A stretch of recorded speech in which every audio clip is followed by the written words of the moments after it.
on coming Monday. Monday and Tuesday will be getting. So everyone study well and do well, because most of the students they are doing a internship. They most of them they are doing job. All those things they are telling that, but academics also more important when compared to this all those things. So regarding this, next from the next week onwards, you will be having your second eye. Okay. So important questions I will be sending today to your CR. CR will be sending to you. Okay. So we'll continue. See, in the yesterday's class, we have discussed with the clustering techniques, and we have discussed the clustering analysis, and we also discussed with the k nearest mean algorithm. So we will continue today with the advantages and disadvantages of your k means algorithm. There are many advantages you are going to get with respect to your k mean algorithm. The first is it is simple, easy to understand, and easy to implement. See, I told you that what we will be discussing in the k-mean algorithm means, so many times I've given an example. Let us consider your college. So in your college, if you want the nearest canteen, you are going to find out the nearest canteen where it is. Either it is in that particular building only, or college canteen, or surrounding. You will not go to Vidyanagar Cross and you are going to check the canteen, all those things. So which you are going to find in the nearest, so that you will be buying there itself. Like that, what we will be doing in the k-mean algorithm is, so which data you are going to form the group, either in the nearest or in the middle or in the far, whatever it may be. So first you are going to catch with respect to the nearest data, which are dependent and which are independent variables we will be discussing. For that particular case, whatever the algorithm we are going to construct here, it will be a simple, and it will be easy to understand and easy to implement. The next thing is, we will be talking with respect to the efficient, in which time taken the cluster k means rises linearly with the number of data point. Whatever the data you are going to send, either it can be your 1, or it can be 2, or it can be 3, or it can be a 4, whatever the n number of count you are going to send. But how it will operate is more important. Whether we have a limited size, or whether there is no size in the limit, all those things we are going to check. In that particular case, whatever the group you may take, either in that particular group you may form 5 data, or you may get 6 data, or you may get 7 data. Whatever the data in that there in that particular group, it works efficiently and it will perform the operation. No other clustering algorithm perform better than the k-mean. So most of the cases we will be finding the this one, best case or worst case or average case. Whenever we are going to construct any algorithm, we will be having big O notation, theta notation, all those things we will be having. Along with that, we used to calculate with respect to the time also. Whatever the operations you are going to take, whether in that particular span of time it is working or not, we will be checking with respect to the time constraint is also more important in the algorithm part. So we will be checking. So in that particular case, they are going to tell that k means algorithm is better. Okay. So when it comes to the disadvantages, when it comes to the disadvantages, the first point what is going to say, the user needs to specify an initial value of k. That means that we need to construct one particular centroid point. Centroid point means that particular location. In that particular location, we used to find out the what you are going to search, all those things. So in that particular case, we will be the user need to specify initial value of k we will be finding. Next is the process of finding the cluster may not coverage. So for example, one example I'm going to give. In this particular case, they are going to give some size. For this particular size, the coverage is this particular duration. Let us consider in your mobile phone also. So whatever the mobile phone you are going to get, the size of the camera will be small. In that particular, whatever the width and whatever the height of the mobile screen is there, only that particular screen will be available with respect to the camera. You can't coverage entire building inside what is there, all the things. What is there in the screen part, that particular part only will be coverage. You are going to make the coverage. So complete thing you can't coverage in that particular case. It is not suitable for discovering the clusters that are not hyper eploid or hyper spheres. So we will be talking with respect to the eclipse or with respect to the hyperbola. So to cover all the 360-degree, either with respect to your clockwise rotation or anti-clockwise rotation, completely 360-degree we have to cover. We can't possible. So next they have taken one particular example called data about height and weight. for few volunteers is available. Create a set of clusters for the following data to decide how many size of t-shirt should be ordered.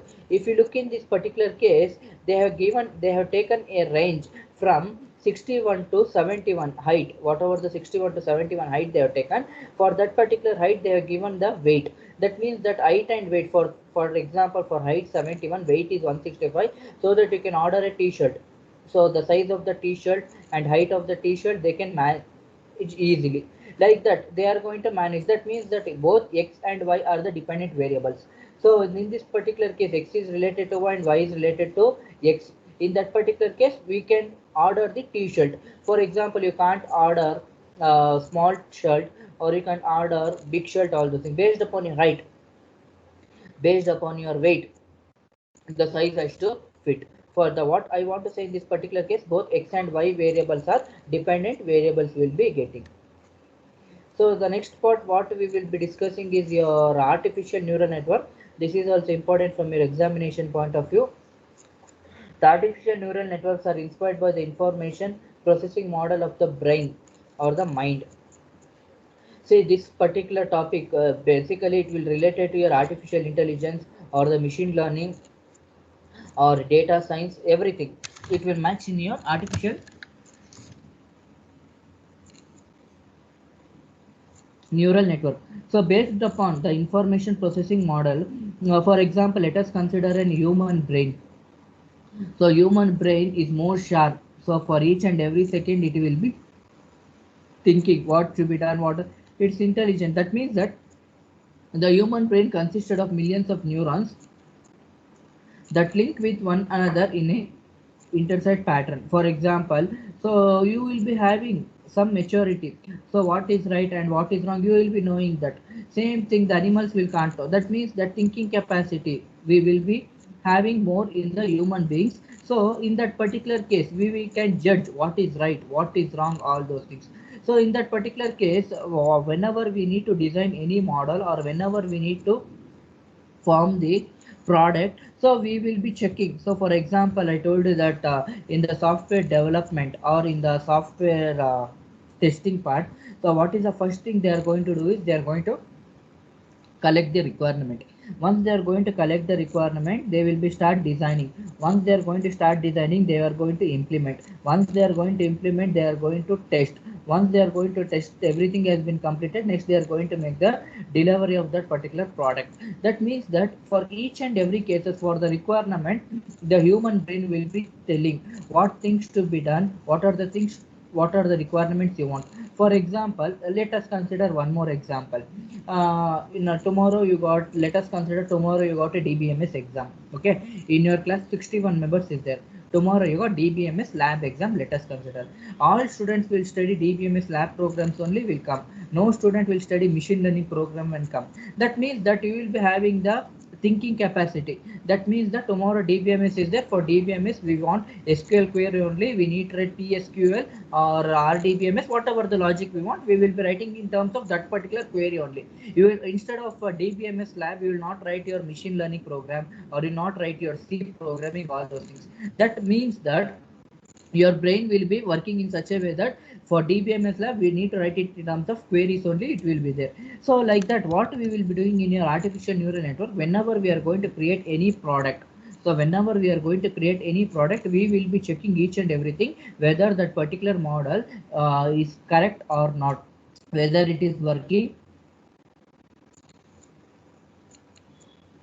whether it is working properly or not, we will be checking. For that, human brain, which mainly consisted of billions of neurons that are linked with one another. Okay, each neuron receives an information from many others neuron, process it, get excited or not, passes it to the state of information or the neutral.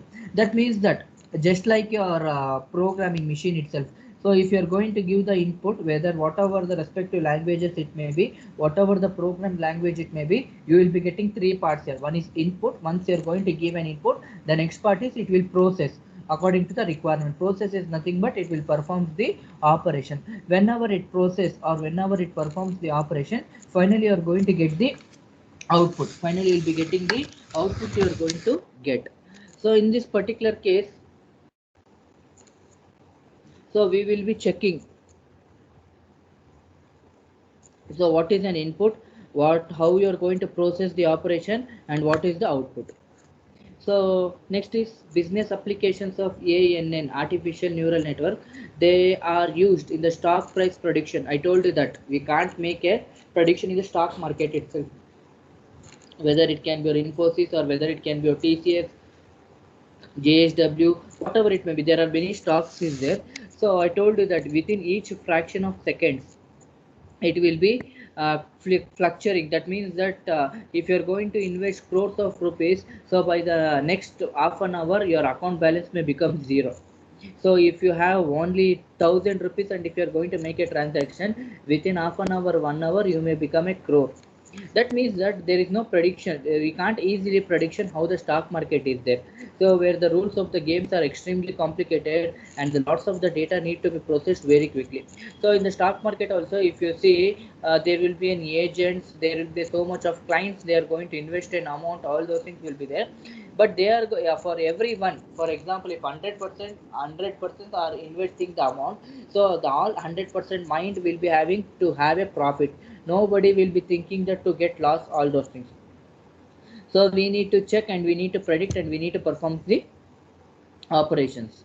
So they are used for the character recognition, as in the recognizing the handwritten text or the damaged or mangled text. They are used in the recognizing the fingerprints. So this is with respect to security purpose. Security purpose. That means that nowadays, if you see in your mobile phones also, for the screen unblock, so fingerprints will be there.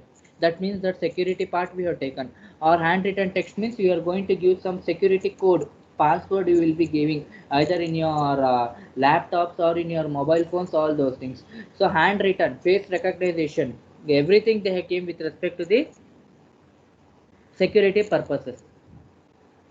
These are complicated pattern and are unique for each person. So for example, my fingerprint will be different when compared to the other different persons. Like that, we will be checking with respect to the security point of view. So how it will be working, and how, what are the operations we are going to consider, everything we will be checking. These are complicated pattern and are unique for each person. So layers of a neurons can progressively clarify the pattern. Okay, they are also used in the traditional classification problems, such as approval of the loan application.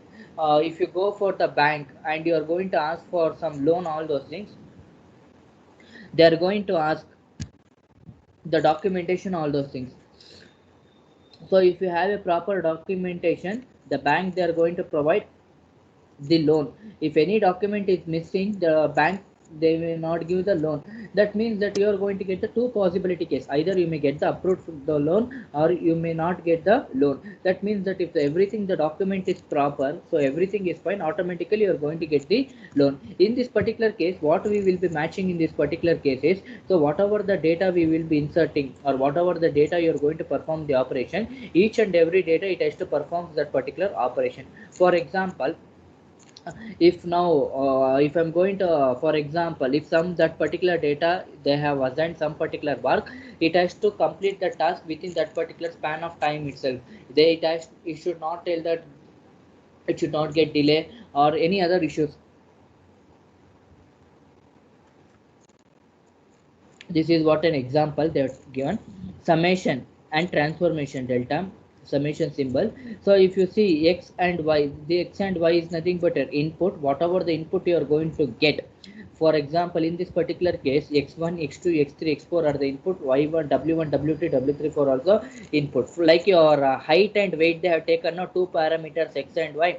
In this particular case, they have taken two parameters, x along with the w. So you can pass n number of input, so there is no restrictions in this particular input. So how many input you are going to get, we will be forming the summation. Once you are going to form the summation, group them, we will be forming the transformation. Transformation means we are going to process the operation, so we are going to perform the operation. So everything operation has been completed, we are going to get the result in terms of y.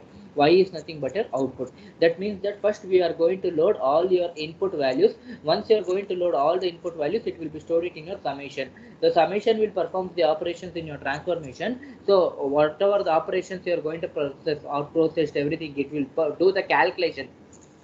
Basically, we will be using the statistics concepts here. we will be having some hypothesis or some regressions, analysis, all those things. Depending on that criteria, what the user required, so it will perform that particular operations and it will be getting an output. If you look in this particular case, input neuron layer, so you'll be getting many inputs. So with the random cases, like your so many possible cases, like your permutation and combination is there now. With all certain possible combinations, you can arise the input. From that particular arise input, he will be having an hidden layer. From the hidden layer, we will be performing the operation. For example, if I want to give some real-time example, means I will be typing the characters in your C program. Okay, I want to write a C program, so that I'm going to type the characters in your keyboard. So whatever the characters is there, the characters will be displayed on your monitor screen. So whatever the characters is there, it will be displayed on your monitor screen, but operation it will be done in your backend. That is nothing but your tools, compilers, all those things is there. No, that is what the backend it will be performing the operation. Finally, I'm going to get the result in your monitor screen. It will be displaying in your monitor screen. That means that we are going to load many input operation hidden in the hidden layer. We are going to process it. We are going to perform the operation. Finally, we will be displaying the operations to the neuron. That is with respect to Y part. So the next is developing an EANN.